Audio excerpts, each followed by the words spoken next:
Olá, boa tarde. Os cancelamentos de compra de imóveis na planta aumentaram em 40% no segundo trimestre deste ano em comparação com o mesmo período do ano passado.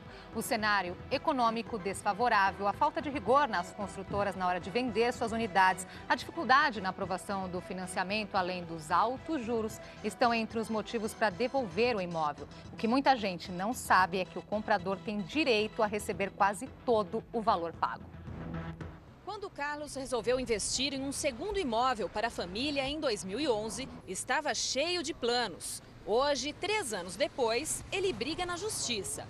O analista de sistemas comprou um apartamento na planta, mas não conseguiu pagar as prestações e precisou devolvê-lo à construtora. Eu liguei para a construtora solicitando, o cancelamento da compra, a desistência da compra, e pedi que a construtora me devolvesse o dinheiro, que eu havia pago. Quem comprou imóveis há 3 ou 4 anos, num período de alta do setor imobiliário, agora amarga as consequências da desaceleração da economia e do aumento da inflação. Durante as obras, o valor do imóvel é corrigido pelo INCC, Índice Nacional da Construção Civil, um dos índices inflacionários mais elevados do país. Para muita gente, o valor do contrato, que no momento da compra cabia no orçamento, hoje já não cabe mais. Entre abril e junho deste ano, as construtoras registraram um aumento de 40% nos imóveis vendidos na planta. O cancelamento dos contratos geralmente acontece na entrega da obra, na hora do consumidor fazer o financiamento. O comprador pode fazer o distrato, que é a desistência do imóvel a qualquer momento. Por lei, o consumidor tem o direito de receber de volta todas as parcelas pagas, no caso de atraso nas obras. Já se a devolução for por motivos financeiros, a restituição fica entre 80% e 90% do valor já pago. Para debater sobre a devolução de imóveis, convidamos Marcelo Tapai, advogado especialista em direito imobiliário, e Alessandro Francisco, professor de pós-graduação em negócios imobiliários da Faculdade FAP. Participe, mande suas perguntas através do nosso portal na internet, via Twitter ou pela nossa página no Facebook. Os endereços estão aí na sua tela. Boa tarde, obrigada pela presença. Boa tarde. Boa tarde. Vamos começar explicando, então, quais são os motivos que levam a esse grande número de contratos desfeitos? Bom, a análise que a gente tem feito no escritório e percebido que leva a isso, nasce de uma informação defeituosa no momento da venda.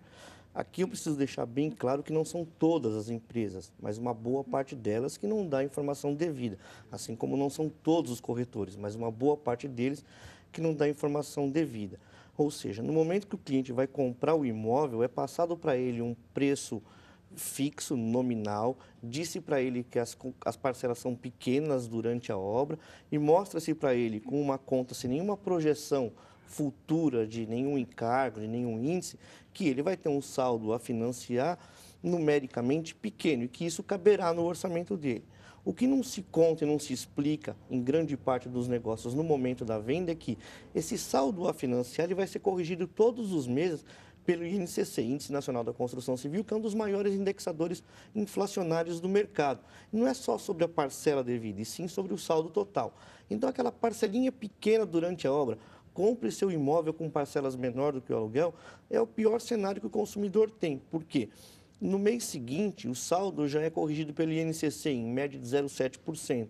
Se a parcela que ele vai pagar proporcionalmente ao que ele deve é menor do que esse 0,7%, ele não vai nem pagar essa desvalorização. Então, ele paga a parcela e o saldo aumenta, ele paga a parcela e o saldo aumenta. No momento que ele vai fazer o financiamento bancário, esse valor que tinham prometido para ele ali atrás de um determinado montante é muito maior. E daí ele não consegue fazer o financiamento porque a renda dele não permite mais financiar um valor muito maior do que aquele que haviam projetado. E Alessandro, agora, como professora, aqui dá para dar um exemplo? Que conta é essa que é feita ali, que ilude o futuro comprador, que ele acha que ele vai conseguir arcar com essas parcelas? Eu só apontaria o seguinte, antes de retomar o assunto do INCC. Se ele é, em certa medida, um dos vilões, que a gente pode dizer, do volume de distratos, né, e desse aumento na velocidade dos distratos, por outro lado, o que a gente tem é um aumento, uma diminuição da renda disponível das famílias, ou seja, um aumento do endividamento das famílias. Né? Algo que tem que ser dito no ato da venda, e costuma ser dito, ao menos, pelas incorporadoras, pelas consultorias e assessorias imobiliárias, contratado um determinado imóvel, fechado uma negociação, é preciso saber que qualquer nova contratação de crédito ou qualquer contratação de crédito já realizada, qualquer que seja ele, afetará a capacidade de pagamento do adquirente. Então, no geral, eu acredito que até além do INCC, possivelmente, o nível de endividamento das famílias é o que tem ocasionado grande parte dos distratos. Porque na análise em que se faz no ato da aquisição, por mais que uma incorporadora ela tenha uma equipe de análise de crédito na entrevista, não é possível, por sigilo bancário, acessar os dados do SCR, que é o antigo SISBACEN, ou seja, o sistema do Banco Central, em que as instituições financeiras informam os saldos devedores e os prazos desses saldos do cliente. Então, muitas vezes, como o Marcelo está destacando, se compra, não se sabe o volume da atualização. Eu sei que existe um índice, mas eu não sei o que ele significa em valor absoluto.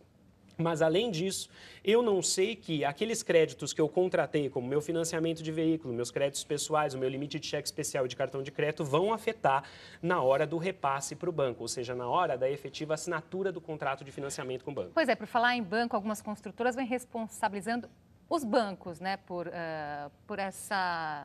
esse distrato aí nos contratos, dizendo que os bancos estão mais exigentes na hora de conceder o crédito. Eu nunca imaginei que ia ter que defender banco, mas é isso. Na verdade, os bancos eles continuam com o mesmo nível de exigência.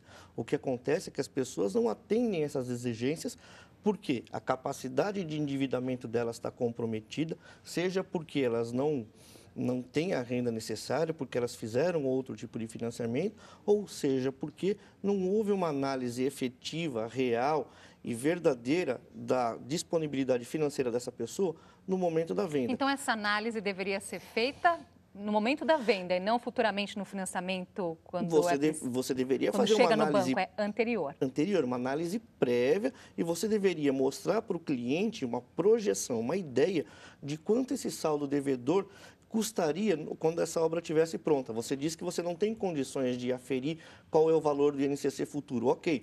Mas eu consigo te dar uma ideia, pegando uma média do INCC passado, 2 ou 3 anos, e mostrando isso na conta. Eu fiz uma simulação muito rasa, muito tranquila, com um imóvel de 300 mil reais. Você vai comprar um imóvel de 300 mil reais, qualquer imóvel que você vá comprar, ele sempre vai caber no seu orçamento. A conta do corretor, do vendedor, em regra, não são todos, mostra para você que esse imóvel vai caber no seu orçamento. Você vai comprar um imóvel de 300 mil, como eu pago esse imóvel?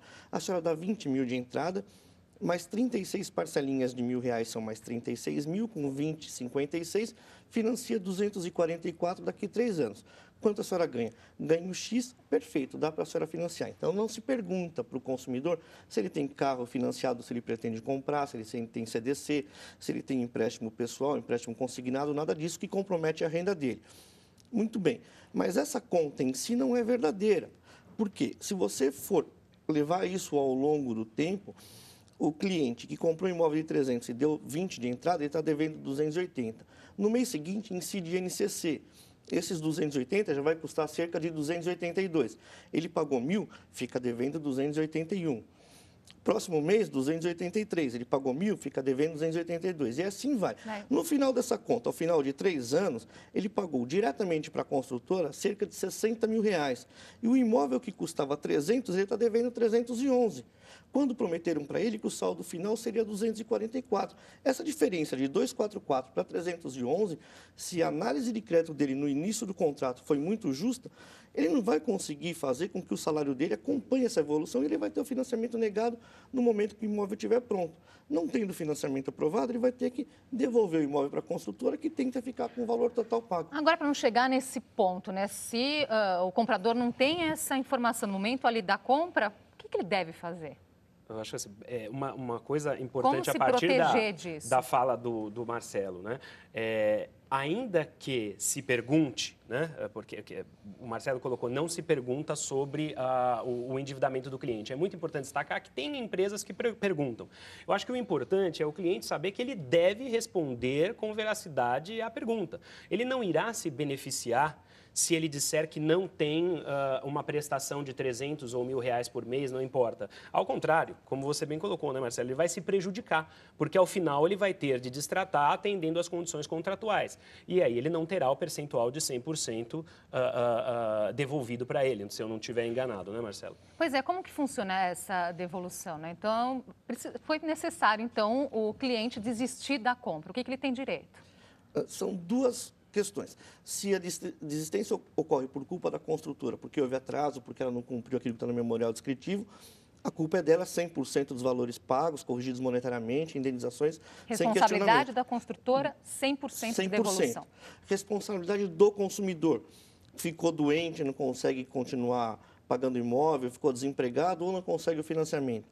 Em torno de 85% a 90% de todos os valores pagos, incluindo as comissões de corretagem e taxas administrativas, e a empresa fica com esses 10% ou 15% do valor pago a título de administração do negócio. Esse assunto está simulado no Tribunal de Justiça de São Paulo. É direito líquido e certo do consumidor romper o contrato a qualquer tempo, mesmo estando inadimplente. Porque os contratos são contratos de adesão, que colocam ali nas suas cláusulas que o consumidor não pode, de forma alguma, desistir desse negócio. Não é verdade. A súmula já determina que ele pode desistir. E a construtora não pode reter dele 70%, 80% dos valores pagos, em alguns casos, tudo que ele pagou. Em outros casos, isso escrito em e-mail, dizendo que o consumidor ainda precisa pagar mais 5, 6, 10 mil reais, além daquilo que ele já pagou para desistir do negócio. Isso é absurdo, é ilegal, é absolutamente leonino, não pode. Há um outro destaque que eu acho que a gente podia fazer, que é o seguinte. O Marcelo ele apresentou uma reflexão sobre os distratos de imóveis adquiridos na planta, e nós estamos falando, no geral, de financiamentos que serão contratados após a obra. Existe um outro caso que é bastante importante a gente conscientizar o adquirente, que é o caso em que o contrato com o banco de financiamento daquela unidade específica adquirida será assinado durante a própria obra. E para este caso específico, não existe distrato. Isso é uma coisa extremamente importante, não é? Por quê? Porque vou dar um exemplo, né? O banco financia a obra, é possível repassar com 10, 15, 20% de acordo com o contrato que a incorporadora fez com o banco financiador, chamam-se os clientes, assina-se uma minuta de contrato junto com o banco, esta minuta tem força de escritura pública e vai a registro. Quer dizer, nesse momento não existe mais distrato. Então, é extremamente importante que o adquirente, quando vá participar de uma operação como essa, esteja consciente. A única possibilidade que haveria seria ele entrar em acordo com a incorporadora devolvendo a unidade. Porque você percebe, Marcelo, existe já até o registro daquela escritura pública. Tem pergunta aqui chegando, o Antônio Pantaleão entrou no nosso Facebook, ele pergunta se iniciar financiamento para a construção de uma casa agora é um bom negócio nesse momento. Veja, eu acredito que possa ser um bom negócio. A gente precisaria fazer várias contas, porque existem várias modalidades de financiamento e isso implica em diversos fundings, ou seja, de onde vem, qual a origem desse financiamento e cada funding exige uma taxa. Então, sim, pode compensar. Nós precisaríamos saber qual é o valor do imóvel para ver se ele se enquadra num funding de FGTS, que terá uma taxa de aproximadamente 8%, ou se se enquadra num funding de poupança, ou seja, o banco utilizaria valores de poupança para financiar essa construção. Emendando aqui, né, na pergunta dele, bom momento, os preços nas alturas, as pessoas se perguntam, né, onde que isso vai parar, se está havendo uma bolha imobiliária. Veja, eu cheguei a escrever alguns artigos até sobre isso. A meu ver, especialmente essa discussão da bolha surgiu na segunda metade do ano passado, quando o Prêmio Nobel de Economia, que diagnosticou a bolha imobiliária nos Estados Unidos, veio para um encontro da BMF em Campos do Jordão. Porque ele percebeu que os preços cresciam muito rapidamente, a uma velocidade muito rápida, e ele disse, não há nada que justifique esse aumento de preços. Concordo. Concordo. Se nós compararmos, como bem o Marcelo coloca, se nós compararmos o INCC, seja com o índice de garantias que o Banco Central divulga de unidades financiadas, seja com o índice FIPE-ZAP, nós vamos ver que o preço ofertado está muito mais alto. O que eu acredito particularmente, nós não vivemos uma bolha, até porque a situação das carteiras de crédito é completamente diferente no Brasil comparativamente aos Estados Unidos. Nós temos boas carteiras de crédito, os bancos eles são criteriosos e exigentes na análise de crédito, né? Essa é um dos pilares aí de que não há. E, por outro lado, o que eu acho que há, basicamente, sim, os preços aumentaram porque os incorporadores querem bons resultados. E a demanda, ou seja, o adquirente vai ter que encontrar, então, agora negócios num preço compatível, ou seja, vai ter um ajustamento de preço. Isso a gente deve ter. Voltando à situação do distrato, olha só como é comum. Pergunta chegando, vamos responder a do Rodrigo Marinho. Comprei um imóvel com o corretor que não me repassou todas as informações necessárias. Tive que fazer o distrato e recebi apenas 40% do valor que tinha pago. O que ele deve fazer? Existe a possibilidade de receber ainda?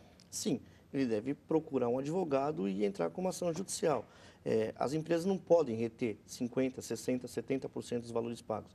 Isso é ilegal, está no Código de Defesa do Consumidor, contraria a boa-fé dos contratos. A falta de informação dos corretores é um problema que causa realmente aos compradores diversos tipos de problema de programação da sua vida. A afirmação que é feita no momento da venda faz você acreditar que qualquer imóvel vai caber no seu orçamento, faz você acreditar que você pode programar o seu casamento, que você pode vender a sua casa, que você pode acreditar naquele negócio de olhos fechados. Então, você tem sempre que ter um segundo plano para questões desse tipo e, mais importante do que isso, você não pode acreditar piamente nas promessas que são feitas no momento da venda. Você deve pegar o contrato, levar para casa, analisar com calma, levar para um especialista, para um economista, para um advogado, ler esse contrato, entender e traduzir o que está dito ali dentro, te mostrar o que esse contrato vai te gerar de custo, se você realmente vai querer comprar esse imóvel, se isso é possível dentro do seu bolso, porque um contrato imobiliário é um contrato de longa duração, de 30 anos.